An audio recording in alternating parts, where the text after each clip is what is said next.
Hi guys! Welcome back to our channel. So, super hyper ko today kasi today is the day. Dahil kahapon, na busy ako sa pagluluto ng mga pang-stocks natin sa tindahan. And ngayong araw na to, parang eto na yung pinaka-petics day ko. Dahil magkakaroon ako ng oras syempre sa mga halaman natin at dito sa garden. Shout out muna kay Ate Joy kasi sobrang swerte ko sa friend ko. Nakasama ko dito sa bahay kasi kanina pagising niya meron na daw na malakas na tubig. Hindi niya na ako hinintay bumaba at sinabi niya na agad sa akin na nagdilig na siya. Kaya itong mga halaman dito sa buong garden ay nadiligan na niya. Thank you Ate Joy. Dahil nga meron tayong oras ngayon para sa garden, isasama ko na lang kayo sa mga gagawin ko dito. Katulad na lang ng pagwawalis, magwawalis-walis lang naman ako dito. Tapos magtatanggal ako ng mga dry leaves. Ayan ito. Ayan. Magtatanggal tayo ng mga ganyan kasi sobra talaga guys, daming halaman na natuyot dahil sa panahon ngayon. And ayun, sobrang excited ko lang at sobrang happy ko kasi bihira ito mangyari sa akin yung kakaroon ako ng oras para sa kanila kasi as you all know, meron tayong small business dito and hindi makapasok ngayon si Rexy. Rexy, get well soon. Na kami halos nagpapahinga ng kasama ko si Ate Joy kasi kami yung naka-duty and si Rexy kasi yung kasalitan ko sa pagluluto. Pero dahil hindi nga siya makapasok ngayon, kaya straight din ako sa pag-duty dito sa Go to My Garden. Kaya itong mga ganitong pagkakataon, sobrang dalang na lang nito. Pero okay lang yan, magpagaling ka at bumalik ka na lang pag kaya mo na ulit. So ayun guys, iikot lang ako dito magwawalis kasi tingnan nyo naman dito. Tingnan nyo yung mga kalat. Diba? May mga kalat-kalat pa dyan. And gusto ko magsiga siguro. Tapos ayun nga, maglilinis ako ng mga halaman natin. Konting lipat-lipat siguro. Basta ganun, paikot-ikot lang tayo ngayon dito sa garden. So ayun guys, dyan lang kayo kasi isasama ko kayo sa mga gagawin natin dito. Huwag na tayo lumayo sa kung saan ako nag-intro kanina. So ito din yung hinawakan kong dahon kanina guys. Tingnan nyo. Ito yata ito yung pinaka mother plant na bigay sa akin ni Ate Gina. Shoutout sa iyo Ate Gina. And ito tingnan yung mga naninaw na sila. Tanggalin na natin to. Tapos ihuhuli ko na lang yung pagwawalis mamaya guys kasi diba, marami pa akong ikakalat na mga dahon dito. Tingnan nyo naman oh. Nasa ano pa to ha, nasa shaded part pa to kasi may puno dito. Kaya hindi siya masyadong naaarawan pero natutuyot pa rin siya guys. Tingnan nyo ilang dahon din dito yung nanilaw oh. Diba ito yung mother? Ito, propagation ko na to mula dito. Pero halos magkasing tangkad lang sila. Thank you Ate Gina dito. Gusto ko ng ano nito, variegated. Pero malay nyo, magkaroon tayo niyan. Tingnan nyo naman yung mga ano natin dito. Yung pinakaupuan. Tingnan nyo guys. Puro dahon-dahon galing dito sa puno. So kung magkakaroon nga din sana ako ng net, sa susunod, pwede ako maglagay ng net dito para yung mga dahon maiiwasan ko na yung mga gantong kalat sa umaga para kung busy man kami, diba? Kahit hindi agad makapagwalis, scary lang. Pero sa susunod, maglalagay tayo ng net dyan.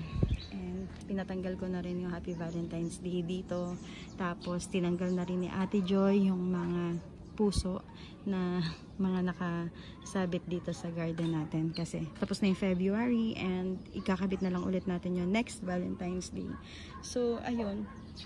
Tingnan nyo naman guys ang itsura ng ating monstera. Grabe, kawawa naman. Pero, hinilagay ko lang siya dyan sa malilim. Dito pa rin yan sa may puno. At ayun, inaano ko na lang ng dilig. Makaka-recover din yan. Tapos dito, grabe guys. Ito, isa to sa pinaka-healthy sa akin. Itong Brazil. Galing to kay Miss Ken Ken. Pero ngayon parang ang tuyot-tuyot din niya. Pero malago pa din. Malago pa rin itong Brazil na to. At ang dami ko ng propagations nito. Tingnan nyo, hindi ko na naayos. Mamaya tatalian ko yung mga yan. Thank you, Miss Ken Ken. O, diba? Sinampay ko na lang muna. So, ayan. Tingnan nyo naman, guys. So, sinasabi ko sa inyong hindi maiwasan na may mamamatay. Partida, itong halaman na to, nakalimutan ko yung tawag. Naaabot pa to lagi ng dilig ko pagka meron. At as tingnan nyo, basa pa yung lupa niya pero hindi talaga niya kinaya yung init. Itong mga ano natin, pinakita ko rin to sa inyo last time, yung mga crotons natin na sobrang tuyot pero kanina nadiligan daw to ni Ate Joy. Talagang laban lang sa pagdidilig. Lalo na sa ganitong panahon. Diba? Tingnan nyo yung alugbati natin. Namatay na din siya. At kasalukuyan tayong merong bisita dito. Tingnan nyo guys, ang isa sa kinaka-stress ko talaga dito. Etong mga kambing na to. Ay! Yan yung mga kalaban namin dito. Kambing to ng kapitbahay guys. At ilang beses ko na rin tong sinabi sa may-ari, pero hindi pa rin silang nandyan talaga. Yan yung mga nakaka-stress dito sa garden. Ito naman, itong lumang bakod natin na to. Naglagay kasi si Puti doon nung nandito pa si ate. Ito yung pinakauna. So, ito gusto ko tong ipatanggal. Kasi tingnan nyo, meron pa siyang space dito na nakakapangit. Kaya lang, hindi ko siya basta matanggal. Dahil, itong pinaka-poste nito, ito, dito nakalagay yung ilaw. So, bago ko ito matanggal, bago natin ito matanggal, kailangan maglagay tayo ng poste dito sa linya ng bagong bakod. Pero wala pa akong maparisayuan dyan. Ayun pa yung isang poste. Kailangan maglagay din dito sa kabilang side para mailipat natin. At ito, tatanggalin na natin to. Tignan nyo, may malunggay din ako dito. Sobrang taas nito dati guys, tapos pinutol-putol lang namin kasi hindi na namin maabot. Alam niyo naman ang mga height namin. Mga pang 4 feet lang kami. Shout out sa ite na kasing height ko lang. Charot. So, ayun guys. Tingnan. Siya din ang suki dito sa malunggay nung nandito siya. Tignan natin dito guys. Tingnan nyo. Proof na sobrang sa init. Sunburn, no? Tingnan nyo. Diba nag-sunburn sila. Pero lumalago siya dito. Itong side na to. Kaya hindi ko na siya tinatanggal. Mga to hindi lang naman din to maiwasan. Pero okay lang yan, nakapag-adjust din yan. Tingnan nyo guys pala yung aming fish pond. Doon sa likod, tuyot na rin siya. Wala nang katubig-tubig. Tapos yung mga ilog dito, mga tuyo na rin. Ito naman sa malaking puno. Nagsabit ako dyan ng orchids, Pothos Brazil. Tapos ito, di ba aglow to? Nakalimutan ko lang yung tawag dyan. Galing pa to sa May Cactulants by Erin. Dala yan ni ate nung nagpunta sila doon nila ate Gina at nila ate Tess. Tapos meron tayo ditong fern. Inano ko lang dyan. Kaya ito shaded to. Pero guys, one day lang na hindi to madiligan. Sobrang tamlay na talaga agad nila. Ito galing to sa ano? Galing to sa bigay ni Miss Kenikin. Ito yung sobrang taba. Tapos sobrang laki ng dahon. Lahat ng mga propagations ko galing doon. Magaganda sila.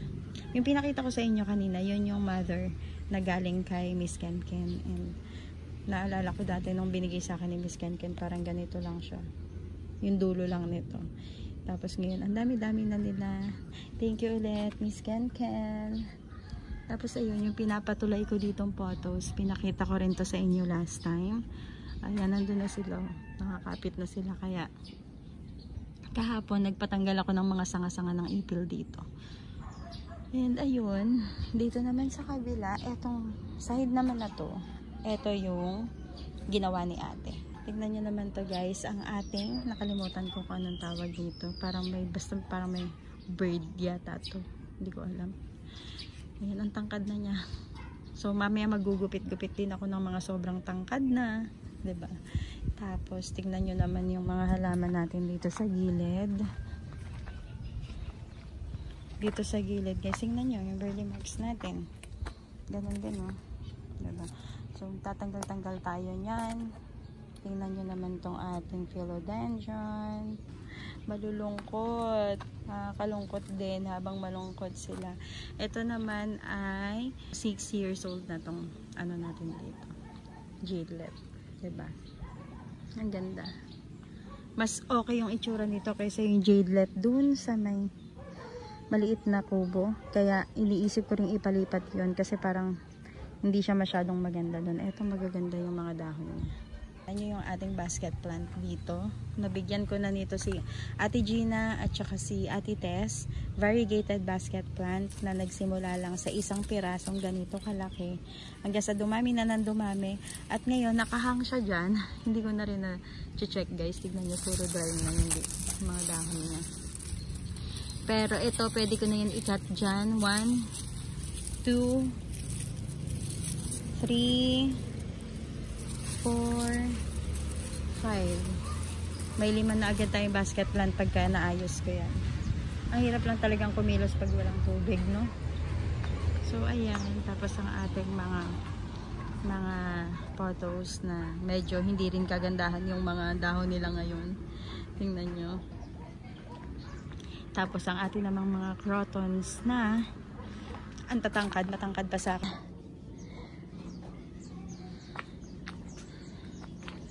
Ayan. Diba?